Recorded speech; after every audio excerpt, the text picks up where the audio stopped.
nutrition plays a huge role. I mean, it could be the difference between just racing and competing. And knowing the correct foods to eat and the correct macronutrients or carbohydrates, proteins, and fats can make a big difference. Carbohydrates are actually the main source of energy that endurance athletes use. It's the most easily utilized macronutrient compared to proteins or fat. So you definitely need a lot more carbohydrates in relation to protein and fats to fuel the exercise that you're doing. So in terms of hydration, if you're thirsty, you're already dehydrated or at the risk of being dehydrated. So definitely drinking throughout a race or during practice is definitely important. Just losing 1 to 2% of your body weight through sweat can have a big impact. You get dizzy, nauseous, muscle cramps or muscle spasms. That kind of goes hand in hand with the electrolyte imbalance too, or hyponatremia, having too little sodium. Some of these electrolytes, like sodium, help our muscles relax and contract. So having a deficiency can cause severe pain. So it's definitely important to replenish electrolytes after racing in extreme conditions or for long duration.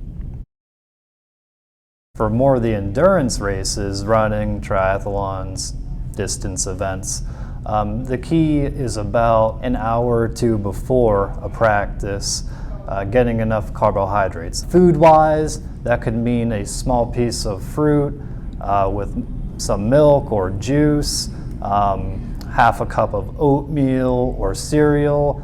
It could mean 2 slices of toast, maybe a little bit of peanut butter on it.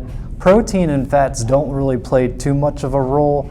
You do want some protein, but again, they're not efficient sources of energy. For endurance exercise, we primarily use our carbohydrates as the main source of energy, so focusing on that can make a difference. Also, you need some water and electrolytes, depending on how long the workout was. The funny thing is, for workouts of about 60 or 90 minutes, you don't necessarily need any additional electrolytes in the form of salt or sodium. We have enough in our bodies to sustain for 60 to 90 minutes. Weather plays a big role too, though. So right in the summers of Augusta, it gets very hot. So naturally, you're sweating more. So you can lose electrolytes, sodium, through sweating. In that case, a sports drink can be appropriate. It could be a handful of pretzels to kind of get the carbohydrates and the sodium component. So definitely carbohydrates and sometimes electrolytes can be helpful to kind of recover. I think one of the key misconceptions is that you need all of these supplements to succeed. Really, we can get a lot of what we need through diet most of the time. In rare exceptions, for these long endurance races for about 4 or 5 hours, then it definitely becomes more important to replace the carbohydrates and electrolytes. But besides that, we really don't need protein drinks. We really don't need vitamin waters to get extra vitamins. Protein is used for growth, maintenance, and repair of muscle tissue. So you're not really breaking down too much muscle. You're not going against too much resistance in these bike races or swimming even, or running, compared to weightlifting where you're clearly breaking down some muscle.